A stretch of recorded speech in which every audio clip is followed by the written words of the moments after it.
Martes, Merkules, Huwebes, Biyernes. Uwi na kami no Friday. Hallelujah. Napakabuti ng ating Panginoon. Lahat ng naniwala, mabuti ang Diyos. Magsabi ng amen. Kaya pag tiningnan ninyo yung rosas, huwag niyo laging titingnan na yung tinik. Ay ko, tinik. Tingnan ninyo, maganda ang kulay ng bulaklak. Tingnan ninyo ang buhay na hindi puro tinik, hindi puro kalungkutan, hindi puro problema. Refocus your eyes on the goodness of God. I-focus mo sa kabutihan ng Diyos. Huwag yung puro problema ang iyong nakikita. Kasi pag puro problema nakikita mo, magrereklamo ka. Hindi mo ma-enjoy ang buhay. Gusto ni Lord na enjoy mo ang buhay. Dahil laging mabuti ang Panginoon. Hallelujah. Lahat ng gusto magbakasyon, magsabi ng amen. O, tanin nyo, gusto din ninyo. Abay, sino ka naman? Magpahinga ng kaunti. Yung mga sub-sub sa trabaho, enjoy nyo. Yung inyong pinagpagalaan, enjoy ninyo. Amen? Huwag na namang ipapangutang. Dahil pagka ipinangutang, pag uwi mo, sakit naman ang ulo mo. Yung meron kang nakalaan sa mga pangangailangan, nakalagay na. Pero yung madami na din eh. Ilaan ninyo sa pamilya. Magpupunta tayo punta tayo saan? Sa Anilaw. Sa Sulu. Punta sa Japan, sa Thailand, kung yung may kakayanan, Di ba?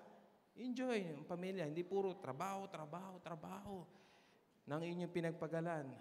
Pag natigok saan napunta na, pinag-agawan na, hindi mo na-enjoy. So, walang masama po na magpahinga. Amen? Hallelujah. Walang masamang magpahinga. Huwag lang puro pahinga. Hallelujah. Huwag lang puro pahinga. Ngayong umaga na ito, salamat din sa masiglang pag-awitan sa Pangunan Sister Christy ng music team. Napakasarap umawit sa Panginoon. Amen po? Hallelujah. Ang akin pong paksa na dadalhin sa inyo ay patungkol sa pananampalataya, paniniwala, ingatan ang paniniwalaan. Ingatan. Ingatan po ang paniniwalaan. So ito po may halong babala sa huling araw. Ating pong buksan ang ating mga Biblia sa 1 John chapter 4 verses 1 to 6. 1 John. Sumulat po nito ay si John the Apostle, John the Beloved. Ito po ay nasulat bago po siya natapon sa island of Patmos. Dito po sa 1 John chapter 4 verses 1 to 6. Tayo po tumayo. Basahin po natin. Sabay-sabay, anumang version meron tayo sa ating Biblia. 1 John chapter 4 verses 1 to 6. 1, 2, 3, begin. Mga minamahal, huwag ninyong paniwalaan ang bawat nagsasabing nasa kanilang espiritu. Sa halip, subukin ninyo sila upang malaman kung talagang mula sa Diyos ang espiritong nasa kanila. Sapagkat marami ng huwad na propeta sa mundong ito. Ito ang palatandaan ng Espiritu ng Diyos nga ang nasa kanila kung ipinapahayag nila na si Jesucristo ay dumating bilang tao. Kung hindi gayon, ang kanilang ipinapahayag tungkol kay Jesus, hindi mula sa Diyos ang Espiritong nasa kanila. At ang Espiritu ng kaaway ni Kristo ang nasa kanila. Narinig na ninyong ito'y darating at ngayon nga'y nasa sanlibutan na. Mga anak, kayo nga'y sa Diyos at napagtagumpayan na ninyo ang mga huwad na propeta, sapagkat ang Espiritong nasa inyo ay may kapangyarihan kaysa Espiritong nasa mga makasanlibutan. Sila'y makasanlibutan, kaya't mula rin sa sanlibutan ang itinuturo nila at nakikinig sa kanila ang mga makasanlibutan. Ngunit tayo'y sa Diyos. Ang sino mang kumikilala sa Diyos ay nakikinig sa atin, ngunit hindi nakikinig sa atin ang sino mang hindi sa Diyos. Sa ganito nga natin nakikilala ang Espiritu ng katotohanan at ang Espiritu ng kasinungalingan. Tayo manalangin. Lord, maraming salamat sa iyong salita na malayang mahayag. Kayo po ang siyang mangusap, kayo po ang manguna, kayo po ang magpala. Ito po ang aming dalangin sa pangalan ni Jesus. Amen at amen. Hallelujah. Kung ano ang iyong paniniwala, yun ang iyong buhay. At kung ano ang iyong buhay, yun ang iyong destinasyon, mga kapatid. Susunod po yung ating aksyon. Susunod ang ating buhay kung ano po yung ating pinaniniwalaan. For example, yung naniniwala naman, malapit na naman ang bagong taon. Nag-iipon ng maraming bilog. Ano ang kanyang paniniwala? Pang-akit sa swerte. Yun. Maraming pera sa pagpasok sa bagong taon. Kaya kahit hilaw ay bibilhin. Hindi naman kakainin para lamang may display na may bilog. Kaya bago maghiwalay ang taon, pati damit. Hindi naman po bilog, kundi maraming bilog. Kasi yun ang kanyang paniniwala. So sumusunod yung kanyang buhay. Diyo ba? Ang akin pong laging sinasabi dito, kung maghahanda ay hindi batay doon sa iyong pinaniwalaan, kundi dahil yun ay masarap kainin at ipapakain sa mga bisita kung mayroon dumating. Amen? Hindi makabili na ang ng bilog. Yun po mga niyog na may tubo, hindi naman yung pinapansin sa niyugan. Abigya pagdating ng bagong taon, ay kabinta. Inilalagay doon sa bigas, sa ibabaw at doon, nakalagay doon. Ang biruan nga po ay napakasarap na negosyo yung bebenta ng niyog kahit hindi nabili. Kahit hindi mabili, natubo Kahit hindi mabili, natubo. Huwag mong bibili ng mga ganon dahil sa iyong paniniwala. Mga kapatid, ang Diyos ang pinagmumulan ng lahat ng mabubuting bagay. Kapag sumunod ka sa Panginoon, yun ang prinsipyo ng banal na kasulatan, tiyak pagpapalain ka. Tama po ba yun? So wala po doon sa mga bilog-bilog na yan, sa mga tradisyon na yan. Kahit sa mga pamahiin, tingnan po ninyo, apektado yung buhay. Ay, huwag kang ba't ka nagugulay ng malunggay, may patay?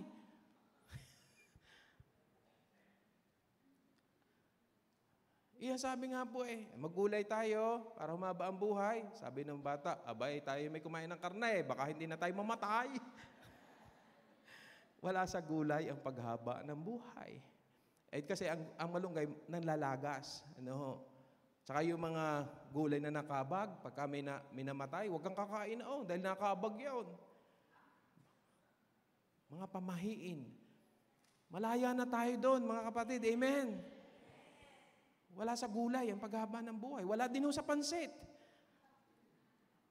Maganda ng pansit para humaba ang buhay. Mga kapatid, graduate na tayo sa pamahiin. Baka naman mayroon pa dyan na bibili lang ng dyaryo. Ang titingnan ay horoscope. Aray ko po.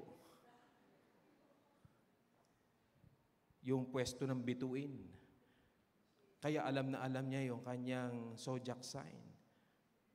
At yun agad ang titingnan. Ano kaya ang aking kapalaran ngayong araw na ito? Baka ako'y tatama sa pader.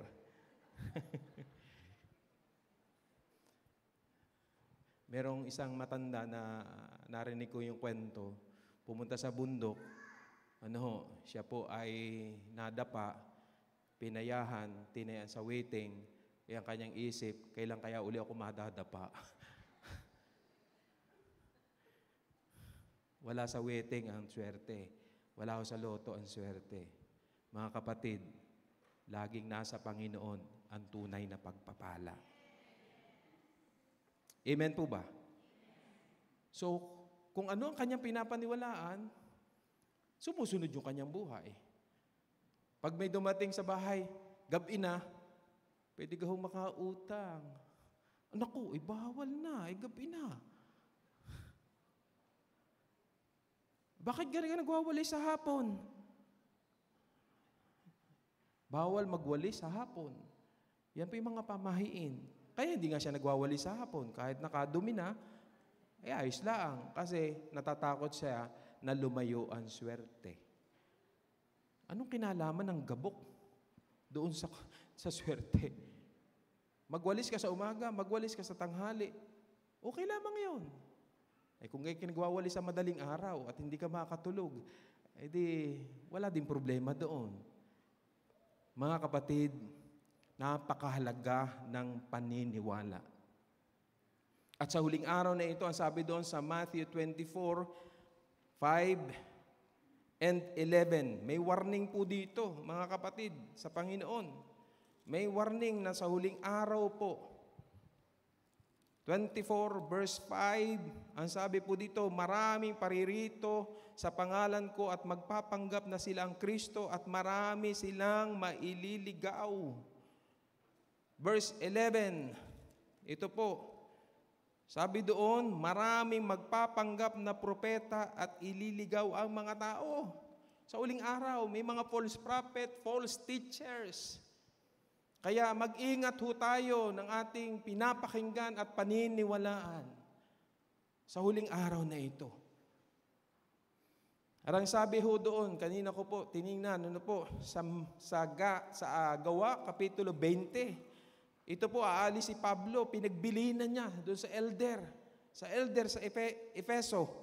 Sabi niya sa mga elder, ingatan ninyo ang inyong sarili at ang buong kahawan na inilagay ng Espiritu Santo sa inyong pangangasiwa. Pangalagaan nyo ang iglesia ng Diyos na Kanyang tinubos sa pamamagitan ng dugo ng Kanyang anak.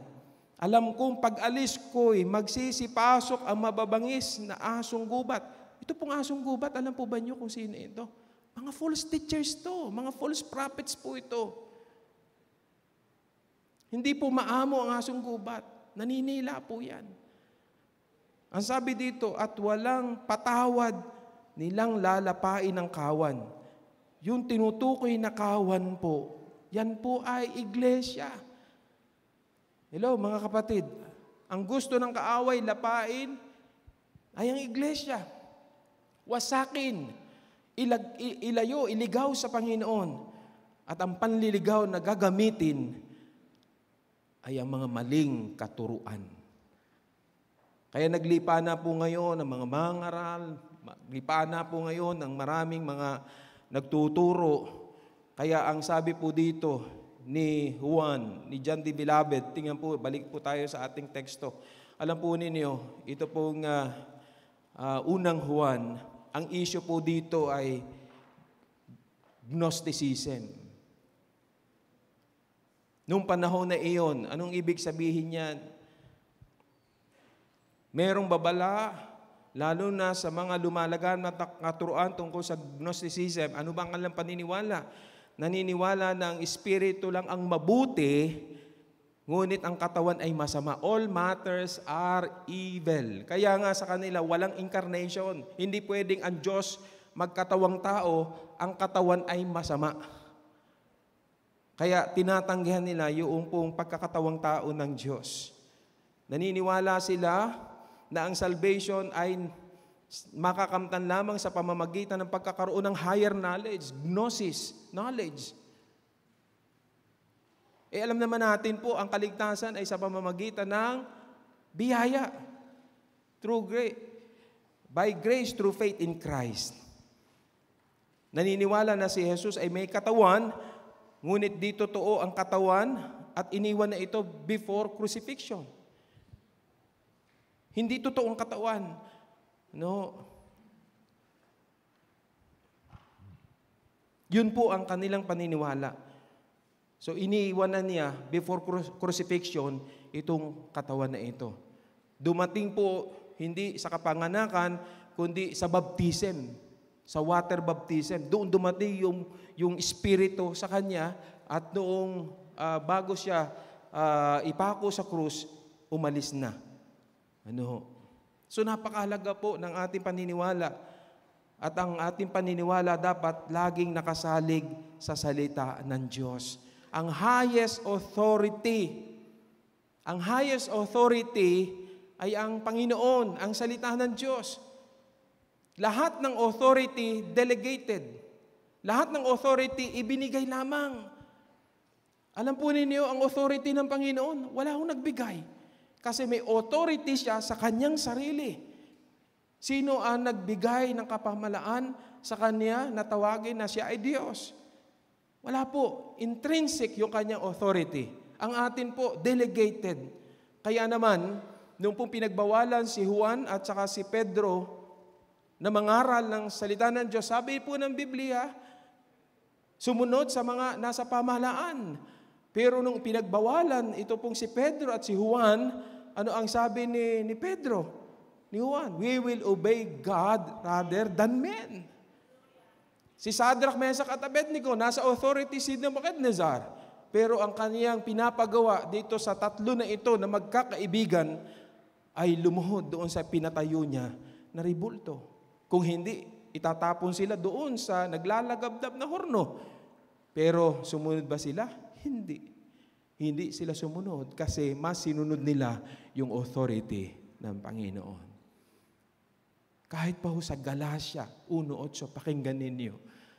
Ang sabi po, kasi sa Galatia, lumalaganap doon ang maling katuruan na kailangan pa ho ng law ni Moses tungkol sa circumcision para makumpleto ang salvation. Faith plus law.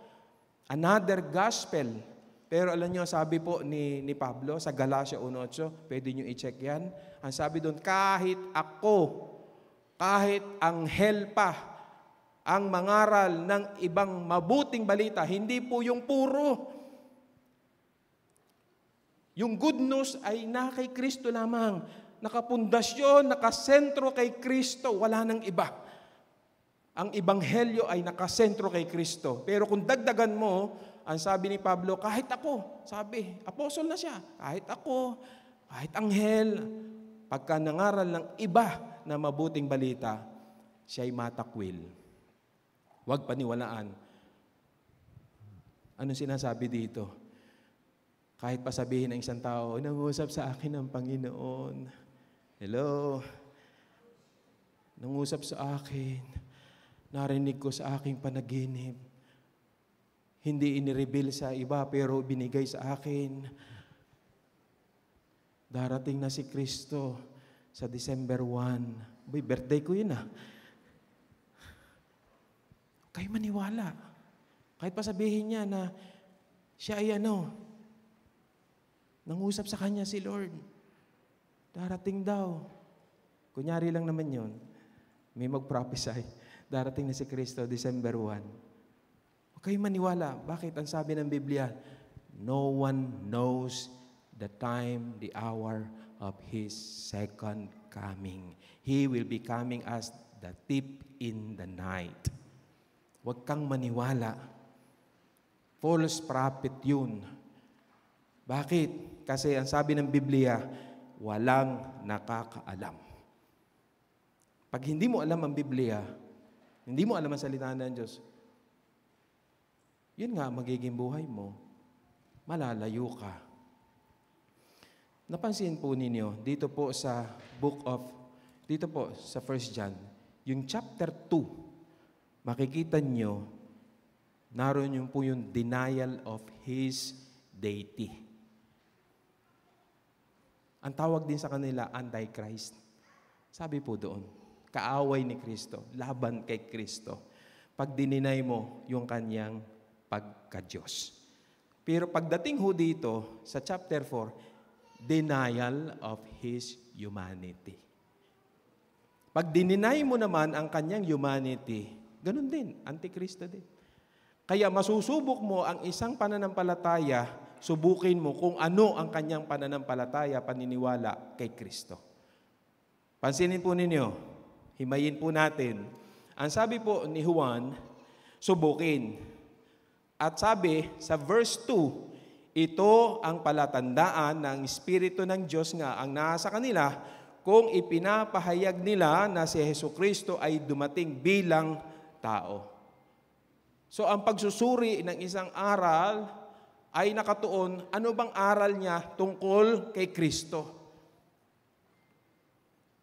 At very clear, ang sabi po dito, sa chapter 2, tinalakay yung kaaway ni Kristo, Antikristo, denial of His deity. Pagdating naman dito, denial of His humanity. Napakaganda po. Ito po ay dalawang titulo. Jesus Christ sa iisa pong persona. Hindi po dalawang persona. Natapos ba ang kanyang pagiging Jesus? Natapos ba ang kanyang pagiging Christ? Hindi po. Yan po ay hindi temporal na union. Ito po ay pangwalang hanggan. Nung ipinanganak ang ating Panginoon, bago ipanganak, ang sabi, ipapangalan mo sa Kanya ay Jesus. Kaya yung pong pangalang Jesus ay tumutukoy sa Kanyang humanity. Natapos ba ang Kanyang pagiging Jesus? No. Hanggang sa langit, siya pa rin ang Jesus na ating sinasamba. Amen po. And He is the Christ, the Son of the living God. Hello, Huweyos, yung pinag-aralan na karaan. Lahat ng detalye, lahat po ng characteristics ng pagiging Diyos ng Ama ay na kay Kristo din naman because He is the Son of God. Kaya ito po, pag tiningnan po ninyo yan, hypostatic union po yan. Si Jesus ay merong dual natures, pero iisang persona. Hindi po siya dual ang nature, dual ang pagkapersona. Separate ang pagkapersona. No, mali po yun. Siya po ay merong dual nature, iisang persona. Siya po ay tunay na tao. He is Jesus. And He is the Christ, the Son of the living God. He is divine. He is fully God. Siya po ay tunay na Diyos at siya ay tunay na tao. Lahat ng naniwala doon, magsabi ng Amen. Sa huling araw na ito, mga kapatid, sabi, i-test nyo ang Espiritu. I-test yung mga itinuturo. At matetest natin yan kung ano ang kanilang paniniwala at ipinapangaral tungkol sa ating Panginoon. Binanggit po yan ni John the Beloved. Sabi doon sa verse 3, kung hindi gayon ang pinapahayag na si Kristo ay tunay na tao, kung hindi gayon ang sabi, hindi mula sa Diyos ang Espiritong nasa kanila. Ang Espiritu ng kaaway ni Kristo ang nasa kanila. Narinig ninyo ito'y darating at ngayon nga'y nasa sanlibutan na. Hindi po tumitigil ang pagiging tao ni Kristo at hindi kailanman tumigil ang kanyang pagka-Diyos. May pasimula, of course, ang kanyang pagiging tao, pero ang kanyang pagka-Diyos ay walang pasimula mula pa sa walang hanggan. Ang pagiging tao ni Kristo, may pasimula, pero ito po ay walang hanggan na din. Kasi hindi pwede itong paghiwalayin. Hindi ito natatapos. Mga kapatid, ito po ay paniniwala na nakatuon kay Kristo. Nais ng Panginoon na tayo'y maging matatag tungkol dito para kung dumating ang mga katuruan na nagdi-deny sa kanyang deity, tayo po ay manindigan si Jesus ay tunay na Diyos. At kung mayroon pong katuruan na mag-deny sa kanyang humanity, tayo po'y manatili sa salita ng Diyos sapagkat siya ay nananatiling tunay na tao. Amen? Amen po. Ang konteksto nga po ng 1 Timothy chapter 2 verse 5. Sinulat yun po ni Apostol Pablo, 1 Timothy 2:5. Alam po ninyo, ang konteksto noon, sinulat yun, nasa langit na si Kristo. Nasa langit na. No? Ang sabi doon, mayroon lamang tayong isang tagapamagitan sa Diyos at sa tao. Very clear. Ang sabi, ang taong si Kristo Jesus. Napakaliwanag. Ang taong si Kristo Jesus. Kaya mag-ingat po tayo. Sabi doon sa unang punto na nais kong pag-ingatan, ingatan ang paniniwalaan, baka merong deceiving spirit yan. Katumbas po yan, baka teacher po yan.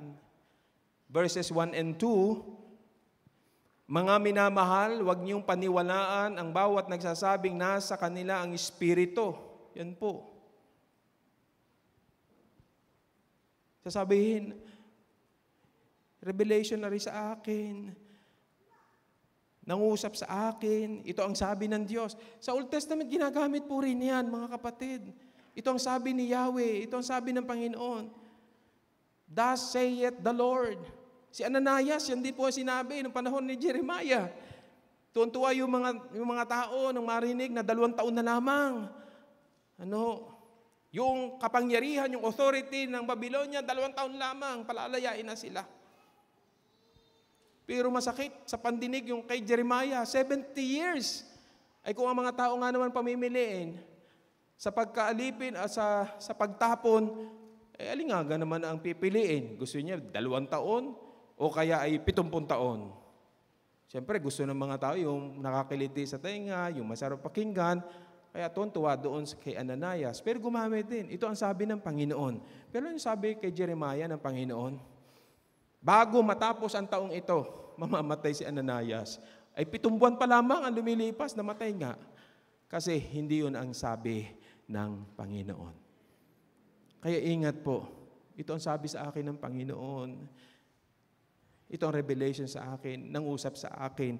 Pero kung iyan ay hiwalay, kung ito po ay malayo sa sinasabi ng salita ng Diyos, huwag niyong basta-basta paniwalaan. Kahit pa sinong nagsasabi, kahit po ako, inyo pong balansihin, inyo pong i-check sa salita ng Diyos. Kung arigang sinasabi ni Pastor Danny na ay nasa salita ng Diyos, sapagkat ang nakasalalay po dito ay ang ating buhay, ang ating destination, mga kapatid. Napakahalaga po ng paniniwala. At ang paniniwala dapat ay nasa salita ng Diyos. Ito po ang sabi, mga minamahal, huwag niyong paniwalaan ng bawat nagsasabing nasa kanilang espiritu, nasa akin ang espiritu. Sinabi ng Panginoon. Kundi ang sabi doon, sa halip, subukin ninyo sila upang malaman kung talagang mula sa Diyos ang espiritong nasa kanila. So kapag tayo may narinig, hindi yung pagkakain ay lunok. Pagkasubo, lunok. Aba, ay baka nilulunok ko yung buto na. Delikado. Baka isiping mabuti. Mag-aral at magsaliksik ng salita ng Diyos. Matamang makinig sapagkat ang salita ng Diyos ay napakahalaga. Napakahalaga po ito. Huwag basta-basta maniniwala.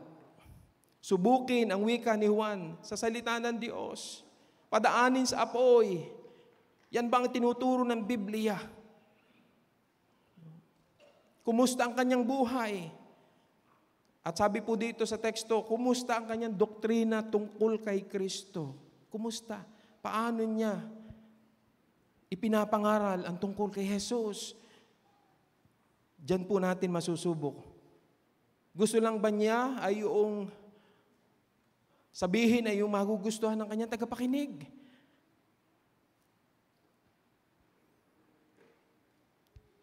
Kasi yun ang gustong-gusto ng mga false prophet. Yan ang mga gustong-gusto ng false teachers. Okay lamang si Lord. Gusto niya kayo maging masaya. Sige, malaya kayo. Gawin niyo lahat ng gusto niyo. Ganyan. Naunawaan kayo ni Lord. Naku po. Napakadelikado. Inalis ang mga pananagutan. Alam po ba ninyo, grace, sabi ng isang batika na theologian at scholar, grace is not the absence of law. Ang grasya, hindi ibig sabihin yan, wala nang kautusan. Tama po ba? Mas mataas pa nga po eh. Yung grasya, hindi po sa pamamagitan ng kautusan ni Moses, mas mataas pa. Ito po ay nasa ilalim ng kautusan ni Kristo. Law of Christ, law of love. Kaya sabi po ng ating Panginoon sa mga alagad, kung hindi nyo malampasan ang pangatwiran ng mga Pariseyo, hindi kayo pwede sa kingdom ng Panginoon. Kasi Nung una, ang sabi, ngipin sa ngipin, mata sa mata. Pero iba ngayon. Kung nung una, literal na pagpatay, ngayon, magalit ka lamang sa puso, nakasala ka ng pagpatay. Imagine that. Nung una, pwedeng sabihin, mamatay ka na sana, yung mga imprecatory prayer, pero ngayon nakakilala ka sa Panginoon, ang sabi, ang mga umuusig ay iyong pagpalain. Kapag ka nagutom, pakainin mo. Pagka nauhaw, painumin mo. Para mo siyang binubuntunan ng baga sa ulo. Anong ibig sabihin? Daigin mo ng mabuti ang masama. Iba noon. Yan ay nasa ilalim na ng kautusan ni Kristo. Mas mataas. Nung una, ang adultery, literal, na inaagaw ang asawa ng may asawa. Pero sa kautusan ni Kristo, tumingin lang ng mahalay, ay nagkasala na ng adultery. Grace is not the absence of law.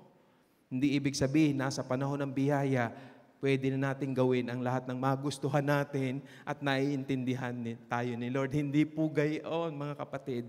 Hindi po ina-abuse ang biyaya. Ang sabi po ang sabi po doon sa Romans chapter 12, anong sabi doon? Ayon sa kagandahang loob ng Diyos, ayon sa biyaya, sana sa pananaw nating ito, nawa sa pananaw nating ito, na dahil sa biyaya ng Diyos, lalo kang maglingkod sa Panginoon, lalo kang magtalaga ng buhay sa Panginoon, lalo kang sumunod sa Panginoon, lalo kang maging pagpapala sa iba, dahil naranasan mo ang hindi pautik-utik, maliit na biyaya, kundi yung napakasagana na biyaya ng ating dakilang Diyos. Amen po. Baka false teachers na po yan.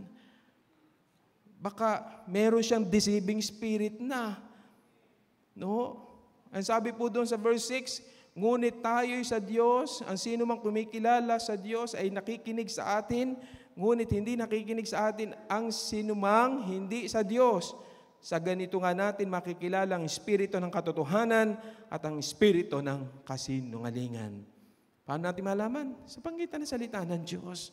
Ito po yung plumb line ng ating buhay, ng ating paniniwala.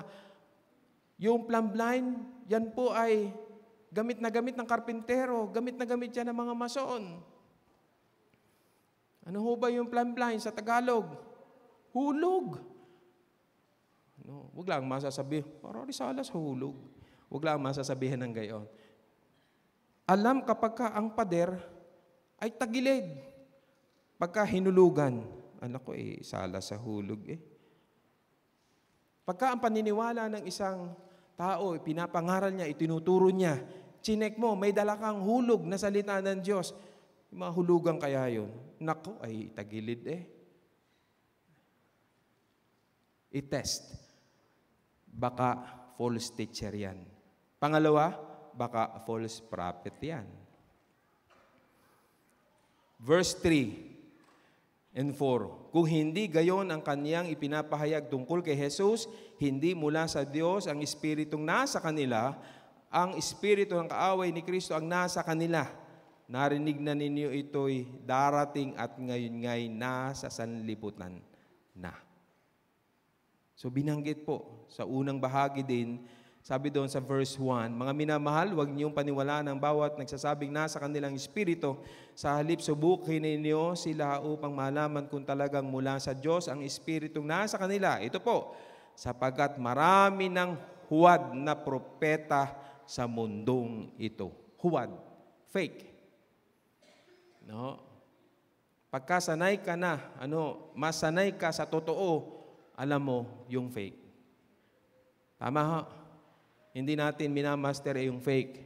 Masterin natin yung totoo. Kapag ka alam mo yung totoong pera, pagka inilapit doon yung fake, alam mo, fake yon kasi kabisado mo yung totoong kwarta. Tama po? Amen po ba? Baka false prophet yan.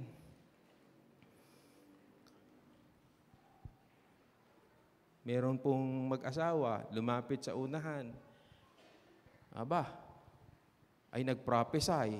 Sabi yung lalaki daw ay merong iba. Ay wala naman pala. Ay di pag-uwi away yung mag-asawa. Ika'y magsisi na. Ayun ka naman pumunta sa unahan para ipanalangin. Ay yung sinabi nung may gift of prophecy daw, na ika'y magsisi na, humingi ka ng tawad sa iyong asawa dahil ika'y nang bababae. Kaw, ay kayo pag-uwi, yan ka ang plano ng Panginoon. Naglagay ng seed, ng doubt. Ay hindi po yun hindi po yung gift of prophecy yun eh. Gift of suspicion. Naniwala siya sa deceiving spirit. Kaya makikita ninyo yung mga nag-claim na sila'y propeta. Lagi na ang kanilang declaration, pagpapalaing ka, payayamaning ka.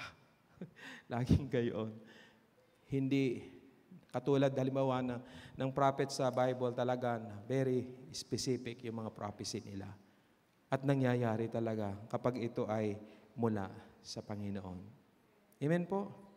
Huwag magpapaniwala sa mga manghuhula. Number 3 and last, baka antichrist na yan.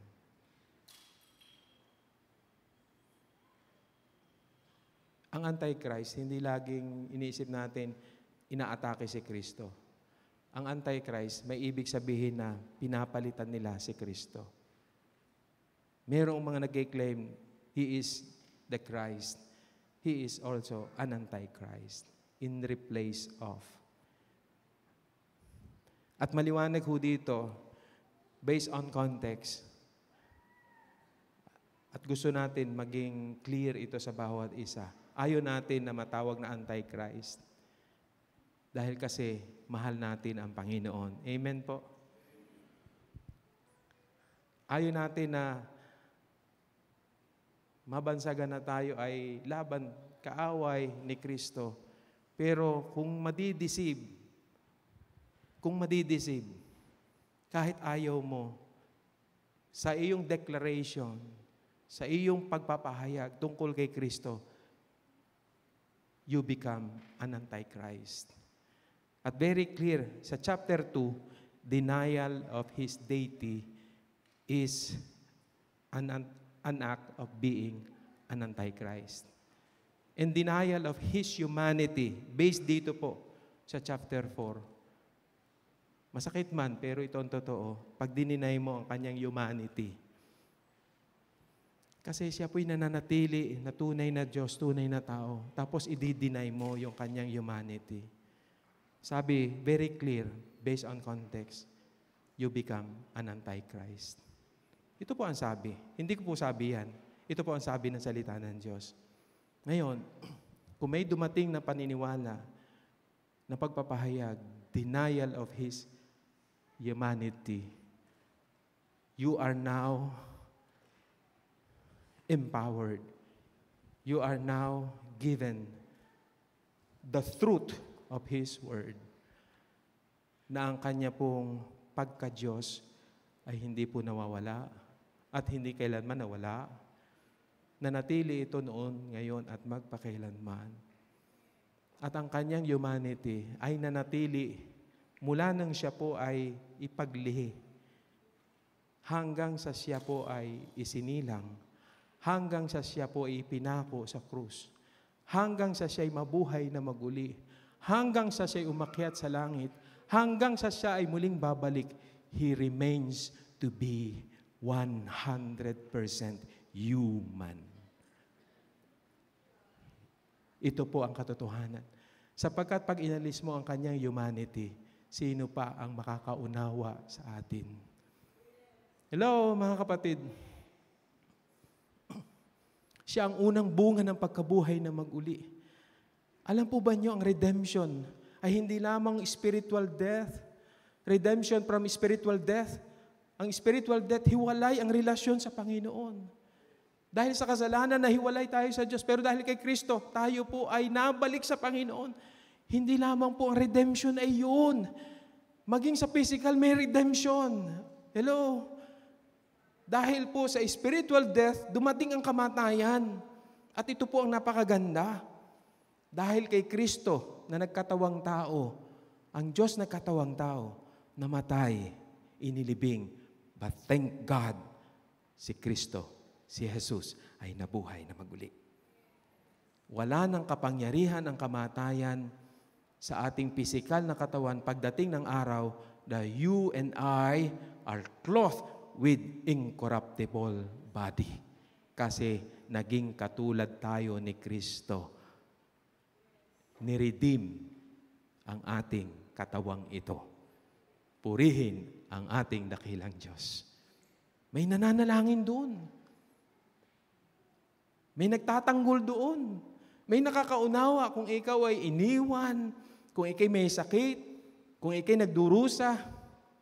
May nagpiplead doon, may nag-i-intercede doon. May nakakaintindi ng iyong pinagdaraan. Kung ikaw nagutom, kung ikaw nauhaw, kung ikaw pinipersecute, may nakakaunawa doon sa langit. Walang iba kundi si Jesus, ang Diyos na nagkatawang tao. Gusto kong i-close itong sermon doon sa napakinggan ko kay Ninong Pastor Tengson na illustration. Di ko malimutan. Yung kanyang illustration ay tungkol doon sa nakita niya na mga guyam na meron pong napapalibutan siya ng apoy na gusto niyang i-rescue yung mga guyam. Kaya ang ginawa noong pong bata, naglagay siya ng kahoy, ng sanga na maliit at inano sa kabila. Hindi naman sobrang laki ng apoy. Ang sabi, mga guyam, sabi ng bata, mga guyam, akyat kayo din eh. Akyat kayo. Para kayo hindi masunog dyan. Akyat, akyat. Dumating ang isang lalaki at nagsabi, hindi ka maunawaan ng mga yan unless maging guyam ka. Hindi ka maunawaan ng mga iyan unless maging guyam ka. Maging isa ka dun sa langgam. Kung yun may anlilisa, hindi ko alam kung kuyitive, kung yun ay hantik. Pati guyam dito sa Batangas may kanya-kanya pangalan Ay yung anlilisa, kulay orange. Yung mga kuyitive, yung mga maliliit. Ay meron pa isa yung mga manggagalaw, yung mahilig sa yung mga mabibilis tumakbo. Pag mabilis tumakbo, manggagalaw. Yung mga maliliit, kuyitive. Yung mga nasa mangga, anlilisa. Ito matindi. Pagka sa mga nasa tugi, naku, hantek. Maunawaan ka lang niya kung maging isa ka sa. Salamat, may nakakaunawa sa atin. May Diyos na nagkatawang tao. Walang iba kundi ang ating Panginoon. Hindi po natapos ang kanyang pagiging Jesus. Hindi natapos ang pagiging kaniyang tao. Nanatili siya na tao. Nanatili siya na tunay na Diyos. Salamat, merong nakakaunawa sa atin. Merong nakakaunawa sa atin. Amen. Walang iba kundi ang ating Panginoong Jesus. Kaya matetes nyo ang anumang katuruan, ang anumang paniniwala, kung titingnan ninyo at papakinggan kung ano ang kanyang itinuturo tungkol kay Kristo. Kung ito'y malayo sa salita ng Diyos, huwag tanggapin. Huwag paniwalaan. Kasi ang highest authority ay ang salita ng Diyos. Maniwala sa salita ng Diyos. Kaya po ang encouragement dito, magbasa palagi tayo. Mag-aral palagi tayo. Mga kapatid, mag-aral, magbulay ng salita ng Diyos. Magsaliksik ng salita ng Diyos. Ini-encourage po, araw, gabi, basahin po natin ang salita ng Diyos. Tayo nga po ay pinagpalay. Hindi po bawal dito sa Pilipinas ang salita ng Diyos. Hello? Kahit humikap diyan, na may dalang Biblia, ay hindi ka matatakot na makulong. Baka ikaw ay ma-torture. Ay doon sa mga saradong bansa tungkol sa pananampalatayan, ito, ay hindi mo pwedeng ibulgar, palihim, at mayroon po mga na-torture dahil po sa pananampalataya.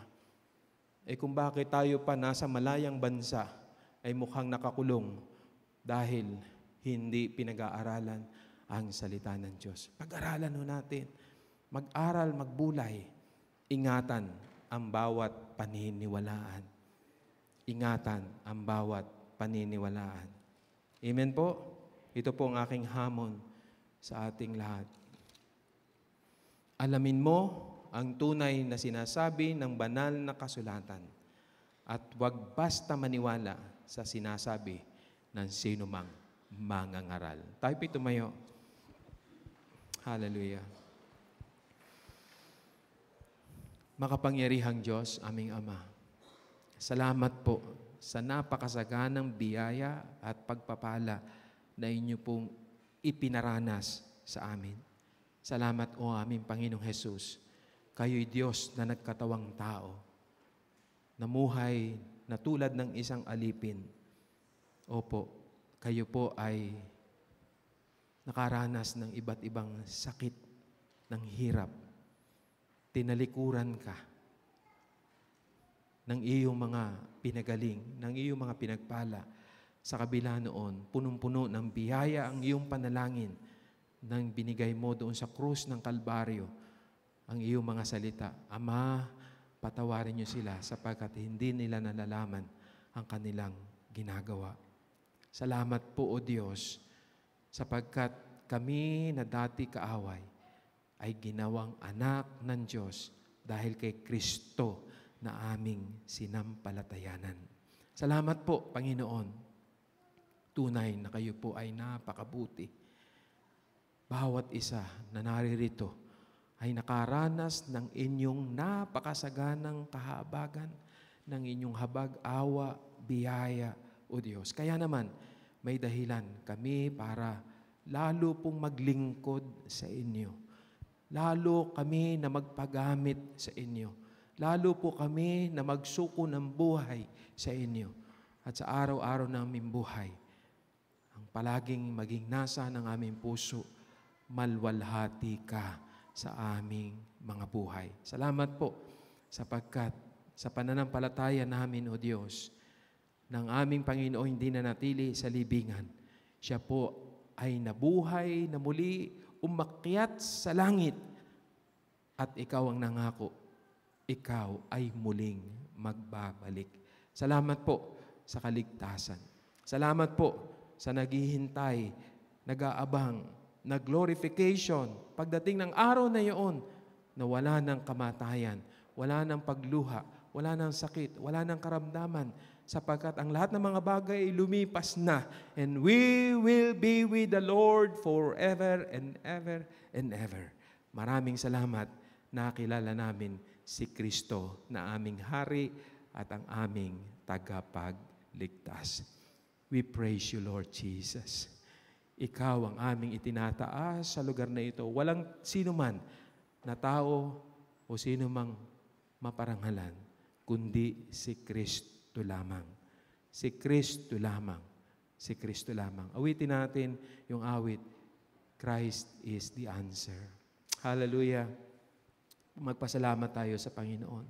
Purihin natin siya. Dakilain natin siya. Sambahin natin ang ating Panginoon. Hallelujah.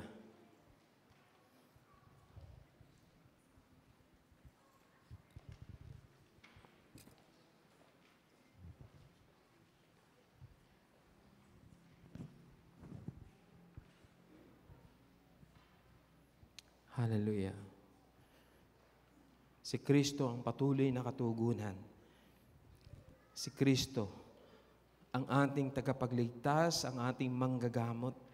Siya rin po ang haring darating. Hallelujah. Christ is the answer to all my longings, to all my needs, to your needs. He is the answer. Oh, hallelujah. Hallelujah, hallelujah. Praise God, hallelujah. Magalak ang bawat isa na na kay Kristo.